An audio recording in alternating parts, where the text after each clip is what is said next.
Noon. Oh, let's start that again. Good afternoon, everybody. I'm Shay Ali here with you on Inspired Online. And today we go all the way out to sunny Spain, but originally California. He's gone to Spain now for this wonderful soul. He's called Brooks Cole. Brooks is an expert in the world of tech. So something slightly different for our Inspired family today. He has 6 IT patents. I didn't know this before today, but that's amazing in the world of tech. He has been an expert in communications technology for over 30 years, been working with tech for over 40 years. He works with people very deeply to find out really what their soul brand is and bring that to life online. So he's had amazing clients in that sphere as well, working with Carlos Santana, Jack Canfield, Disney, I love Disney, AT&T, and all sorts, Time Warner as well. So all sorts of amazing clientele out there and amazing branding work all over the world. So we're delighted to have you join us today, Brooks. Welcome, welcome. And I'm going to start with our first question that we ask everybody. If you had to share your wisdom with the world in a nutshell, what would you say? Oh my, that's a big one. Hi Shay, how are you doing? I'm doing great. You're looking so very lovely today. Oh, how charming are you? Thank you. You are one of my favorites of all the transformational leaders that I know. So I would say everybody wants to change the world. We've just had this what I've described as kind of the ringing of the bell of the planet.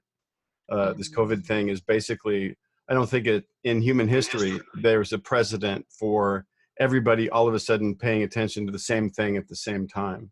You know, you've had wars and things like that, but there's something about this moment that is really unusual. And there's kind of 2 movie screens that have emerged. One movie screen that people are looking at is apocalypse and damnation and riots and civil unrest and war and death and is all of that. And then probably most of the people that are part of your audience are looking through the other movie screen, which is, this is an extraordinary moment. People have actually, since you can't go outside, you can go inside.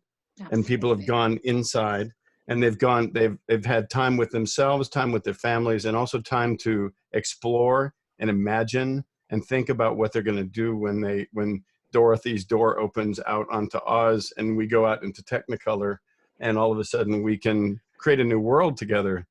So the essence of the nutshell, I would say, most important thing to do in any kind of transformational process is first to connect with yourself before you go out, connect with others, and go out and try to change the world. I can go into that a little bit deeper, but there's so many people want to make the world a better place, want to make change. But the first thing is you got to own your stuff. You got to look deep inside. You got to figure out, who am I and what is my secret mission on the planet? Like, why am I here? When I interview people, my first question is always, who are you and what brought you to the planet? So I think we're basically all in that space of, we showed up and then we were children, we were running around and broomsticks were horses and we had this incredible imaginal.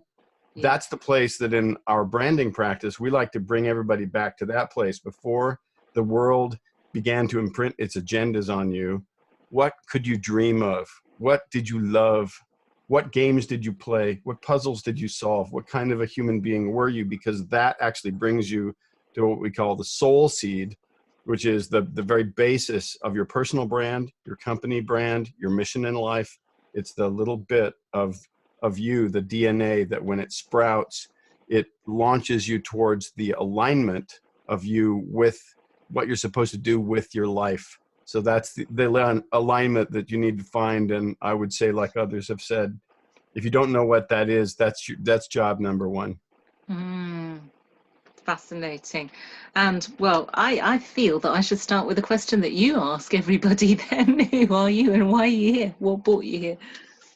When I was a little boy, we've been doing this together in my team at Holo. So we're working on a consciousness software that is something that came to me when I was a 19-year-old kid And it really, I was just super fascinated by the phenomenon of consciousness. I wanted to become enlightened. As soon as I heard there was such a thing as becoming enlightened, I was like, I want that. I want to figure out how that works. And I heard about, well, you got to go in the Himalayas and crawl into a cave and stay there forever, or you got to, put your body into pretzel postures and say, odd things and chant them, etc. You got to go find the guru, etc. I delved deeply into reading, into meditation, into exploration of all kinds. And when I was a 19-year-old, as we often do, when we first get out, like into university, out of the clutches of our parents, all of a sudden, the one movie screen is drink until you're unconscious. I didn't do that movie screen. I did the meditate until you are conscious side of the equation. And what happened was I got this revelation about the nature of consciousness and what it was. And it came to me in such a way that it was like this idea. It's like an algorithm. Like, you talk about Elon Musk's algorithms or the Google Boys algorithms or the Facebook algorithms that change the world. I discovered an algorithm that applies to everybody, which is how do you bring higher consciousness around you like a wind. And this set of algorithms and techniques is going to go into phones and software and social networks and search engines, etc., so that we can have a much, much more conscious internet and a more conscious digital life. So that was when I was a little boy. I was, it's like I realized that the imaginal realm was pure play. So I invented things, I built things, I made models, I was into dinosaurs like most kids. I taught myself how to read. So that by the time I got to kindergarten, my parents got called in for the principal to complain. This child is disrupting the class because he already knows how to read. Why did you teach him how to read? And they said, we didn't. He taught himself. Anyway. So that when I was a little kid, I loved, my sister was 6 years older than I. So I was basically I got to be alone. She didn't care what her 6-year younger brother was doing. So I got to have a playground in my room, reading, building models, building Legos, solving puzzles, doing stuff like that. And that's kind of what I'm still doing these many, many years later. I love it. I love that concept of play, actually, and how you describe, what you did as a child as what you do now, just putting things together. How important is that concept of play, do you think, to engage in someone's life? I think it's absolutely crucial. I think what we love about it is that it's so subversive when you're talking about business, because business is supposed to be serious, and you're supposed to have your business plan together, and it's supposed to be serious. And when you put it in front of the investors or partners or clients, this is serious business, and that's not fun. First of all, it turns off your creativity. To say that play is for kids, that totally shuts off the fountain of creativity, which should be there with you every single day of your life in what you're doing in the world. But even in the process when we are working on branding for clients, for brand platforms, and discovering who people are, it's really going back to the way of languaging things, because there's too much information in the world. We don't need any more information. What we need is more engagement, more joy, more enrollment, more vigor. And besides, like in branding, you don't convince people rationally to pick your brand.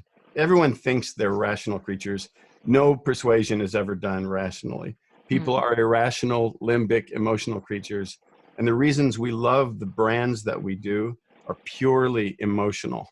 We have a resonance with the things that we love and the people that we love, so that we use this method called the Resonant Brand, based on your childhood exploration and climbing trees. And we create the tree of knowledge for our customers. And we start with the soul seed, and then that has roots into the origin story. And then we help them build the trunk, and then the branches and the fruit are the funnels and the content marketing and the videos and the podcasts and all these things that you have to create. And all of that, when done properly, feels like play to create it.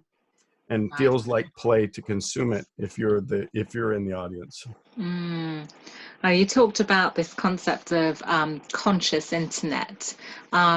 What does that mean to you, and how can we be involved in that revolution to make the internet a happier place, really? I translate that as. Such a beautiful question. So I am an old guy. I just turned 59 in January. So Wow. I was in, and also I can announce that I'm now engaged. As you know, I've saved Very happy for you. getting married until this stage in life.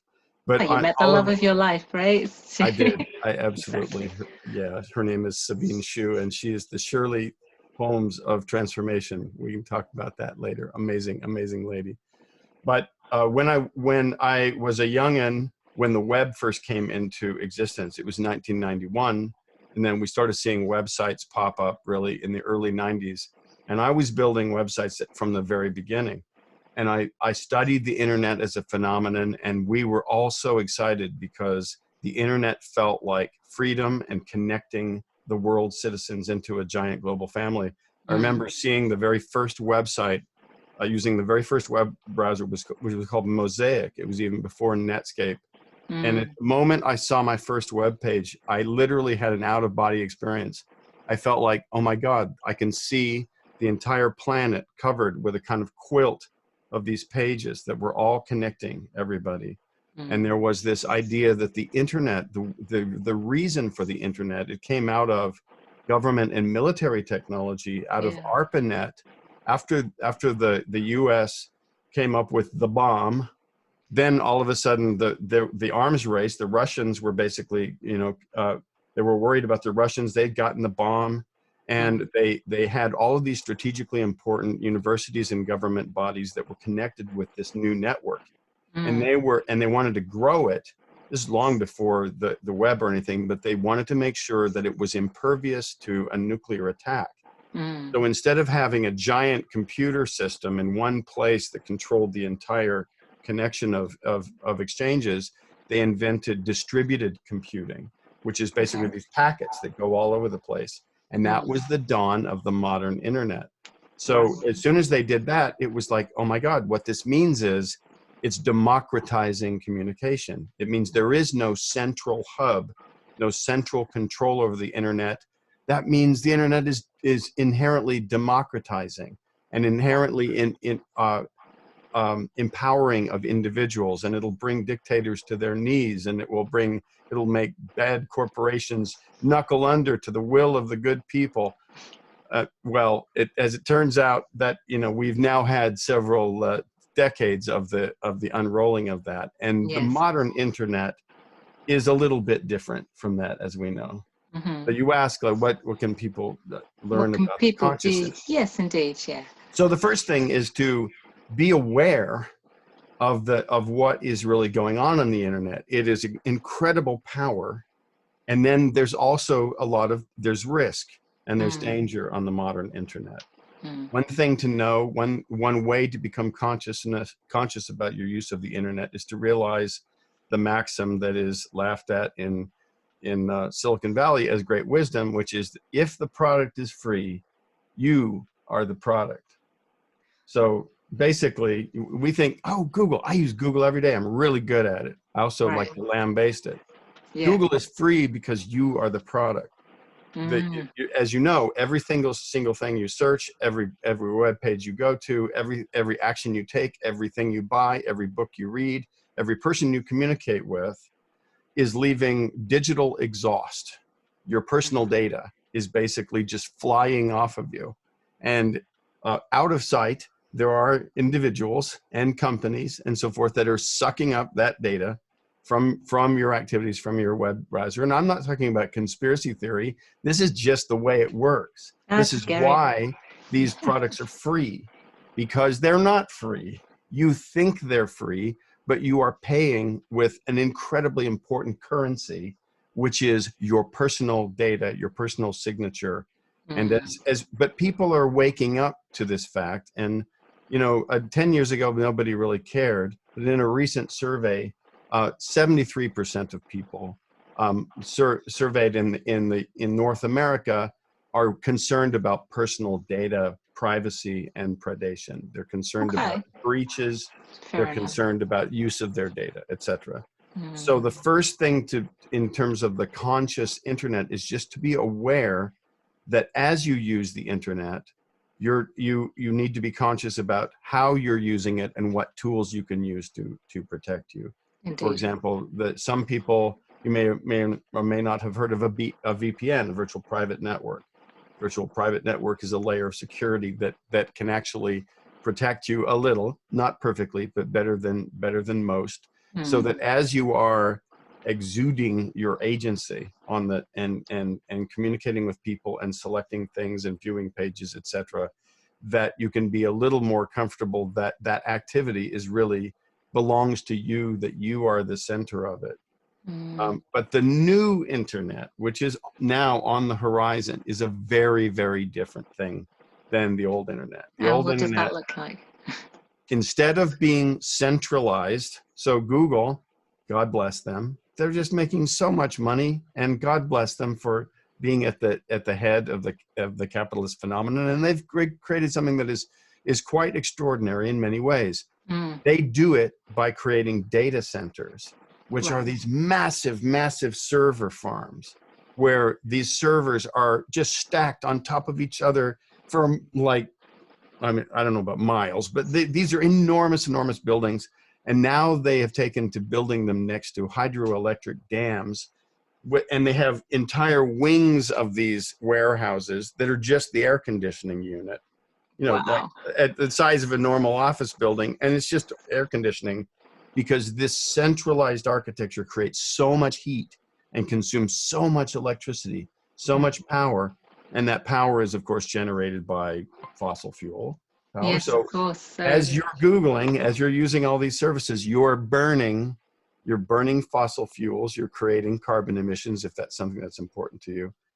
That is the old internet. The new internet that is emerging is a peer-to-peer architecture. It's not giant buildings. It's all of us with our own little servers all over the world, all connected together into a new kind of infrastructure that's really an infrastructure of the people. And there are some extraordinary emerging technologies that not only allow us, and this kind of an architecture can burn from 10 times to 10,000 times less energy to sustain the internet than the Google method. Wow. So we have a bunch of dinosaurs that have been lumbering around the world, and they've had their power and they've had their day. But as Dorothy opens the tornado dropped house in black and white, swings open the door, and we go out into Oz now as we break out of our COVID imprisonment, we're going to go into a new world where the dynamics of this internet are going to be more conscious in a variety of different ways. No, it's beautiful. What a lovely vision in terms So of I kind of answered your question initially, but then there's way more. So that's just the foundation, the capacity, the computation, etc. What's really about conscious internet is how information comes to us.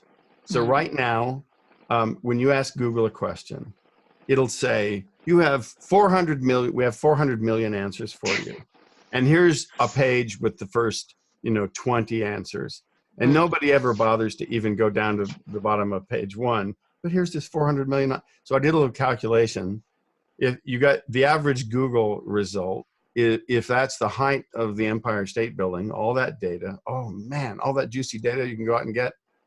And what Google actually shows you and what people use is the thickness of the paint on the ceiling of the top floor of the Empire State Building. Wow, fascinating. All the rest of that material, all the rest of that stuff, if you're using Chrome, you can't even get there. I don't know if you've noticed this, but in the old days, you literally could start paging through all of the back catalog of all the results. In Chrome, now it gives you like 4 pages and then that's it. It says 4 million answers, but then you get to the end of page 4 and it says, sorry. That's like, you're in, like that old joke about you've reached the end of the internet. Wow. If you I've use never even noticed that. I think that says something about my search patience. So here's the setup for this is that what in order to use the internet consciously, you need to go into a little bit of a philosophical understanding. So in philosophy class, I don't know if anybody remembers their philosophy class from college, but one of the things that you ask yourself is what is reality? How do I know what I know? And then everybody takes the class and they smoke some weed or whatever, and they forget, And they and come then up it's with just all like, sorts of brilliant answers, I suppose. and then we walk around like this is reality. We knock on a table. This is all real, but this isn't real. What we're seeing is not real. What we're seeing is the mind's picture of what is out there. When we touch a surface, the atoms in our fingers do not actually come into contact with the atoms of the thing that we're touching. There's a gap. What it is energy. We're touching energy, we're seeing energy, we're hearing energy, and we understand the world as a bubble full of energy. We know this because increasingly, in this example of the two movie screens, we have the same sort of set of circumstances out there, but you can see the people understand the world in completely different ways. Probably more different now than at any time in human history. You Indeed. probably have friends who just like, they think they're about to die, and they're not about, I mean, some people are always about to die. And I'm not taking anything away from people who are actually sick, but literally when you look at the matter, that we're not about to die. That's just not true. But it certainly makes certain kinds of people a lot of money to have people think that they're about to die and that they need, mommy and daddy to rush in and help them from that. But you and I are transformational leaders, and what we encourage people to do is to basically buck up and get hydrated and well-nourished with information, and to take agency and take control of their lives and take control of the information that comes to them. So in that background, the way information comes to you is either passively, it's like we used to think, oh, television, that's passive. You show up, you turn on the TV, what's on? That's passive. But now we're smart. We don't watch TV. We use YouTube, or we use Netflix or whatever. But if you look at like how hard it is to find something when you're picking on Netflix, like if you bring it up and here's all these movies, but then you're going sometimes I'm spending ages just thinking, what shall I watch today? And so much of it is just not very interesting. True. But then you go on YouTube and, oh my God, look at all this amazing content. And I've been studying machine learning and artificial intelligence because holotechnology is going to be married to these. So I've been watching these amazing conversations, but it's not like those are suggested to me. I have to go in and dig for them.